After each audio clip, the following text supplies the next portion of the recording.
ছুটির সকাল, বাজার থেকে ফিরে সবে খবরের কাগজটি খুলে বসেছি। অমনি বিপিনবাবু এসে হাজির। ধপাস করে সোফায় বসে বললেন, সুখে আছেন মশাই? এদিকে আমার যে সর্বনাশ হয়ে গেল। অবাকে হলাম।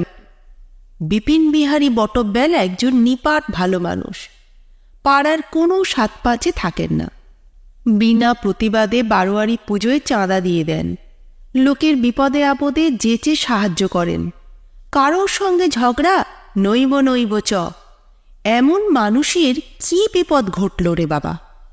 ঘাবড়ে যাওয়া মুখে জিজ্ঞেস করলাম, কেন, হলো কি? আর বলবেন না, যা ঝকমারিতে পড়েছি। বিপিনবাবু পা তুলে বাবু হয়ে বসলেন। কাল ছিল আমার পেনশন তোলার দিন। সকাল থেকে মেজাজটা ভারী ফুরফুরে হয়েছিল। ঘুম থেকে উঠেই ব্যাগ হাতে সোজা চলে গেলাম বাজার। দেখেছেন তো বাজারটার কি হাল। দুফোঁটা বৃষ্টি হলো কি হলো না, অমনি কাদায় কাদায় ছয়লাম। তার উপর পরশু রাতে এমন জোরে নেমেছিল। পড়ে গিয়েছিলেন নাকি কাদায়? চোট পেয়েছেন? আহা, এই বুড়ো বয়সে! আরে না না, পড়ব কেন? আমি মশাই গাঁয়ের ছেলে, কাদায় হাঁটা আমাদের অভ্যেস আছে। জানেন তো আমার দেশ কোথায়? নেজাট। ওখানে আপনাদের শহুরে শৌখিন কাদা নয়, রীতিমতো এঁটেল মাটি। পা একবার কাদায় ঢুকলেও তো বেরোনোর পরে আসতো কাদার গাম্বুট। ওই কাদায় কত হাডুডু খেলেছি, ফুটবল পিটিয়েছি। আপনাদের শহরের ওই কাদা আমায় কি করবে? একটু আশ্বস্ত হয়ে বললাম, যাক, আঘাত পাননি তাহলে। প্রশ্নই ওঠে না। পকেট থেকে ডিবে বের করে বিপিনবাবু নস্যি নিলেন একটি। তা কাদা মারিয়ে ঢুকলাম তো মাছের বাজারে। ঢুকেই ভিড়মি খাওয়ার জোগাড়। কেন কেন, কি দেখলেন সেখানে? ইয়া বড় বড় ইলিশ! আহা, কি তাদের রং, কি রূপ! গায়ে যেন রূপো ঝিলিক কাটছে। জিজ্ঞেস করলাম, কোথাকার মাছ ভাই? বলল, কোলাঘাটের। এমন মাছ আর এবছরে আসেনি বাবু, নিয়ে যান, ঠকবেন না। ব্যাস, অমনি লোভে পড়ে গেলাম। কিনে ফেললাম একখানা 1.5 কেজির ইলিশ। বুঝেছি, ওই ইলিশই কেলেঙ্কারি ঘটিয়েছে। মাছ পচা বেরোলো তো। দূর মশাই, বিপিন বটব্যালকে মাছে ঠকাবে? আমার হলো গিয়ে জহুরির চোখ। কানকো দেখে বলে দেব যে মাছ কখন জালে পড়েছে। তাহলে বৌদি কি ইলিশ মাছ পছন্দ করেন না? বলেন কি মশাই, সে তো ইলিশের তোলা তোলা করে খায়।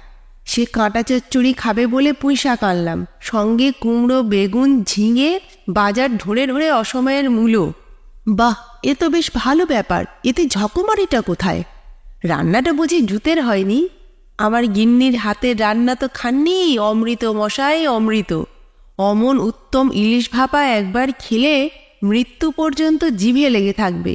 নিজেকে সামলাতে পারলাম না মশাই, লোভে পড়ে একটার জায়গায় 3 পিস খেয়ে ফেললাম। ও, মাছ খেয়েই সর্বনাশ, বুক আইঢাই, অম্বল, বদহজম? আজ্ঞে না স্যার, ওসব মিনমিনে রোগ হবে আজকালকার ছেলে ছোকরাদের, যারা ব্রয়লার মুরগি আর কাটাপোনা ছাড়া কিছু খেতে শেখেনি। আগে আগে তো নেমন্তন্ন বাড়িতে আমার খাওয়া দেখতে ভিড় জমে যেত। একবার 66 পিস মাছ খেয়েছিলাম বিয়ে বাড়িতে, সঙ্গে 85টা রসগোল্লা। রস চিপে নুন মাখিয়ে নয়, রস শুদ্ধ। বলতে বলতে বিপিনবাবুর চোখ জল জল। শরীরের জোশ এখনো যায়নি মশাই, এখনো লোহা চিবিয়ে হজম করতে পারি। আমার ধন্ধ লেগে যাচ্ছিল, এমন মহান শক্তিসম্পন্ন লোকের বিপদ এলো কোত্থেকে? মুখ ফসকে বেরিয়ে গেল, তাহলে সর্বনাশটা কি? সেটা বলতেই তো আশা। বিপিনবাবু নড়ে বসলেন। তারপর তো বুঝলেন, খেয়ে দিয়ে তো বেরোলাম, ছাতাটি বগলে নিয়ে। মরে গিয়ে পান খেলাম একটা। পান অবশ্য রোজ খাই না। যেদিন আহারটি উত্তম হয় সেদিন আমার পান একটা চাই, মিষ্টি পান। তাতে গদগদে করে গুলকন্দ দেয়া থাকবে, খাবলা করে চমন বাহার, এবং পাতাটিও হবে মিঠে। লোকটার এই দোষ, বড্ড বেশি বকে, কিছুতেই মূল প্রসঙ্গে আসতে চায় না। অধৈর্যভাবে বললাম, নিশ্চয়ই পান থেকে আপনার কোনো বিপত্তি হয়নি? আমার কথার বাঁকা সুরটি টের পেয়েছেন বিপিনবাবু। হেসে বললেন, চটেন কেন, শুনুনই না। পানের পিকটি ফেলে বাস স্টপে এসে দাঁড়িয়েছি। সঙ্গে সঙ্গে বাস। উঠলাম তো বাসে, আর তখনই গা গুলে উঠল। বললাম তো আপনাকে, আমি সেই ধাতুতেই গড়া নই। ভরপেট খেয়ে কতবার নাগরদোলায় চড়েছি, একদিনের তরেও গা গুলায়নি। তাহলে হলোটা কি? পকেটমার ছিনতাইবাজে পাল্লায় পড়লেন? ছেলেবেলায় এক বন্ধুর সঙ্গে দেখা, হরিসাধন। একসঙ্গে স্কুলে পড়তাম আমরা। হরিসাধন ছিল বেজায় ডান পিটে। স্কুলের পেছনে একটা নারকেল গাছ ছিল। টিফিনের সময় গাছটায় তরতর উঠে গিয়ে ডাক পেড়ে আনত। যাদের গাছ তাদের সঙ্গে এই নিয়ে যে কত ঝামেলা হয়েছে। একবার তো তারা হেড স্যারের কাছে কমপ্লেন ঠুকে দিল। আমাদের হেড স্যার ছিলেন বেজায় কড়া। তার দাপট কি ছিল বাপস! একবার চোখ লাল করে তাকালে আমরা ভয়ে শুকিয়ে যেতাম। সেই হেড স্যার গুনে গুনে 25 বেত লাগিয়েছিলেন হরিসাধনকে। বেচারার হাতের চেটো ফুলে ঢোল, অথচ বাড়িতেও বলতে পারছে না। প্রহারের কারণ শুনলে তারাও ছেলেকে উত্তম মধ্যম দেবেন। বাজারে একটা বরফের দোকান ছিল, সেখান থেকে বরফ এনে রুমালে বেঁধে পুলটিস লাগানো হলো হরিসাধনের হাতে। তাতেও কি হরিসাধনের দৌরাত্ম্য কমেছিল? একটুও না। একদিন তো নিজেরই বাড়ির আম গাছ থেকে আম চুরি করতে গিয়েছিল। হরিসাধনদের এই আম গাছখানায় কি ভালো আম যে হতো! খিরসাপাতি, কি মিষ্টি কি মিষ্টি! আপনাকে যে কি করে বোঝাই।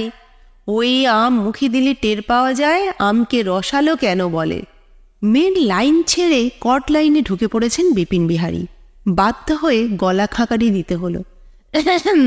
তার সেই হরিসাধন বাবুর সঙ্গে দেখা হওয়ার সুবাদেই কি? ছি ছি! বিপিনবাবু এক হাত জিভ কাটলেন। পুরনো বন্ধু কখনো বিপদে ফেলতে পারে, তাও আবার হরিসাধনের মতো বন্ধু। যেমন ডাকাবুকো তেমনই বন্ধু বৎসল। কতবার যে বন্ধুদের জন্য মারপিট করেছে। কাল নিশ্চয়ই ওকে তেমনটি করতে হয়নি। অতি কষ্টে থামালাম বিপিন বিহারীকে। না না, মারামারির করার বয়স আর আমাদের কোথায়। বিপিনবাবু লজ্জা পেলেন। তবে হরিসাধন এখনও দিব্যি তাগড়াই আছে। পুলিশে চাকরি করত তো, ঢুকেছিল এএসআই হয়ে, রিটায়ার করেছে ডিএসপি পোস্ট থেকে। বেশ অনেকটাই উঠেছিল, কি বলেন? তবে তার সঙ্গে আপনার সর্বনাশের কোনো সম্পর্ক আছে বলে তো মনে হয় না। নেই তো। বিদ্রুপের খোঁচাটা হজম করে নিলেন বিপিন বিহারী। এতটুকু অপ্রতিভ না হয়ে বললেন, তবে কি জানেন, হরিসাধন আমায় অবাক করে দিয়েছে। কিরকম? আমি যে ব্যাংক থেকে পেনশন তোলে, ওরও পেনশন সেই ব্যাংকেই। হরিসাধনও 3 বছর হলো রিটায়ার করেছে, আমিও তাই। অথচ আমাদের দুজনের মধ্যে একবারও দেখা হয়নি। একই রুটের বাসে যাই, সেখানেও না। এই নিয়ে আমরা দুজনে জোর একচোট হাসাহাসি করলাম। তারপর বাস থেকে নেমে দুজনেই গুটি গুটি পায় ব্যাংকে। তখনই বুঝি কিছু ঘটল, মানে কোনো ফ্যাসাদে পড়লেন। ব্যাংকে আবার কিসের ফ্যাসাদ? মাঝে মাঝে আমাদের তো পেনশনারদের লাইনটা বড্ড বড় হয়ে যায়। এই যা! তা আমি তো খেয়ে দিয়েই বেরোই, বাড়ি ফেরার কোনো তাড়া থাকে না। আমার অসুবিধেই বা কিসের? আর কাল তো কপাল গুনে কাউন্টার ফাঁকাই ছিল। দুজনেই টাকা পকেট হস্ত করলাম। তারপর গিয়ে বসলাম কার্জন পার্কে। বুঝিনি তো, এতকাল পরে দেখা। কতকাল পর জানেন? পাক্কা 40 বছর। শেষ যখন দেখা হয়েছিল তখন ও বিয়ে পরীক্ষায় গাড্ডু মেরে ফ্যাফা করে বেড়াচ্ছে, আর আমি সবে রেলের চাকরিতে ঢুকেছি। একদিনের জমা কথা কি সহজে ফুরোয়? হরিসাধন ওর পুলিশ জীবনের এককারী রোমহর্ষ কাহিনী শোনালো। আমিও আমার অফিসের গাল গল্প করলাম। আড্ডা মারতে মারতে কখন যে বিকেল 4টে। হরিসাধন বলল, চলো, অনেকদিন ডেকার্স লেনের ঘুগনি খাইনি, আজ জম্পেশ করে ঘুগনি আলুর দম সাটাই। আমার তখনও পেট গজগজ, তবুও জিভটা কেমন শুলিয়ে উঠল। ডেকার্স লেনের ঘুগনি জানেন তো, দারুণ ফেমাস। পাতলাও নয়, ঘনও নয়, মটর শক্তও নয়, গলগলাও নয়, ঝাল মশলা একেবারে মাপা। শাস্ত্রে বলেছে, লোভে পাপ, পাপে মৃত্যু। শাস্ত্রবচন উপেক্ষা করেই নিয়ে নিলাম 1 প্লেট। সেটা সাবার করেও থামতে পারলাম না, ফের 1 প্লেট নিলাম। বুঝেছি, সেই ঘুগনি খেয়েই পেট খারাপ। সকাল থেকে কবার গেলেন বাথরুমে? ধুস, বললাম না আপনাকে, আমার কখনো পেটের অসুখ হয় না। সামান্য 2 প্লেট ঘুগনি আমার কি করবে? ও, হতাশ গলায় বললাম, তাহলে আর কি। আমি আর হরিসাধন ঘুগনি সাটিয়ে উঠে পড়লাম। ও গেল মেয়ের বাড়ি শ্যামবাজার, আর আমি উঠলাম ফিরতি বাসে। তখন সবে ছুটি হয়েছে, বাসে রীতিমতো ভিড়। কোনো রকমে গাদাগাদি করে দাঁড়িয়েছি। পকেটে পেনশনের টাকা, আমার মতো রিটায়ার্ড মানুষের সারা মাসের সম্বল। হায় হায়, টাকাটাই গেল তো। খাড়া হয়ে বললাম, পিকপকেট? মাথা খারাপ, পকেট মারবে আমার? সারাক্ষণ পকেটে হাত চেপে দাঁড়িয়ে বাছাধনদের সাধ্য কি আউল গলায়? তবে যাই বলুন, এক বগলে ছাতা ধরে অন্য পকেট সামলানো কি মুখের কথা? মনে মনে তখন খুব রাগ হচ্ছিল, কেন যে ছাতা নিয়ে বেরোলাম। বলতে পারেন প্রিয় ছাতাটাকেই অভিশাপ দিচ্ছিলাম বেশ। সেই প্রিয় ছাতাই বুঝি গেল শেষে। ঠিক উল্টো, ছাতাই বরং কাজে লেগে গেল। বাস থেকে নামার পরপরই ঝেপে বৃষ্টি এলো না কাল। হলো মাত্র 10 মিনিট, কিন্তু তার কি ভয়ঙ্কর তোড় ছিল বলুন।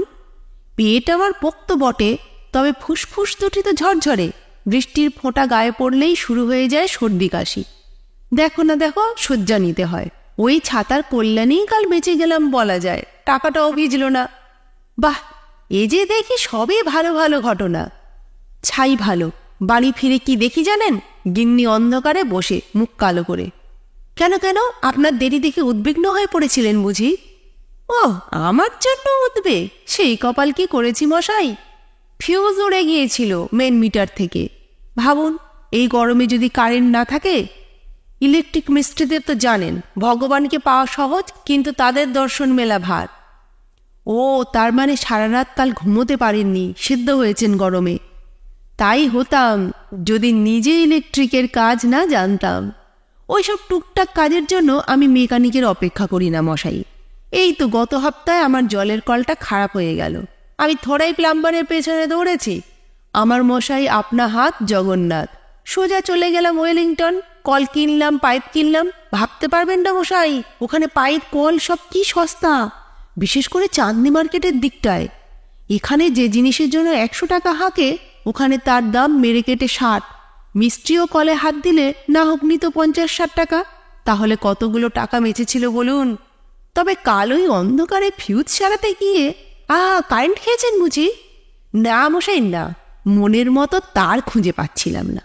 তারপর হঠাৎই মনে পড়ল, আছে তো তার বাথরুমের লফটে পুরনো তার প্লাস্টিকে মুড়ে রাখা আছে। সঙ্গে সঙ্গে ওই অন্ধকারেই অ্যালুমিনিয়ামের ঘরাঞ্চিতে চড়ে হাতড়ে হাতড়ে বের করলাম তার। তারপর ফিউজ লাগানো তো 2 মিনিটের কাজ। তবে হ্যাঁ, ফিউজের তার লাগাতে হয় খুব মেপে জুপে। বেশি মোটা হলে মেন উড়ে যাবে, বেশি সরু হলে নিজেই ঘন ঘন জ্বলবে। অবশ্য আমার হাত পাকা, একবার যদি ফিউজটি লাগাই 6-8 মাস নিশ্চিন্ত। ওরে বাবা, এ যে দেখি রুশি সৈনি। রোদে পড়ে না, জলে ভেজে না, আগুনে ঝলসায় না, কারেন্ট খায় না। জাগতিক সমস্ত বিপদই তো টপকে টপকে চলে যান। এমন মানুষের কি বিপদ ঘটা সম্ভব? নতুন করে আর প্রশ্ন করতেও সাহস হচ্ছে না। কোন কথা থেকে বিপিনবাবু কোন কথায় যে চলে যাবেন ঠাহর করা দেয়। ভয়ে ভয়ে বললাম, সর্বনাশের কথা পরে হবে, এখন একটু চা খাবেন তো? চা? বিপিন বিহারীর প্রৌঢ় মুখখানি সহসা খুশিতে উদ্ভাসিত। অবশ্যই অবশ্যই, আরে ওই সর্বনাশের কথাই তো আপনাকে বলতে এসেছি মশাই। মানে? কাল রাত্রিরে ছেলে এসেছিল, কথা নেই বার্তা নেই, দুম করে 2 দিনের জন্য মাকে নিয়ে চলে গেল নিজের ফ্ল্যাটে।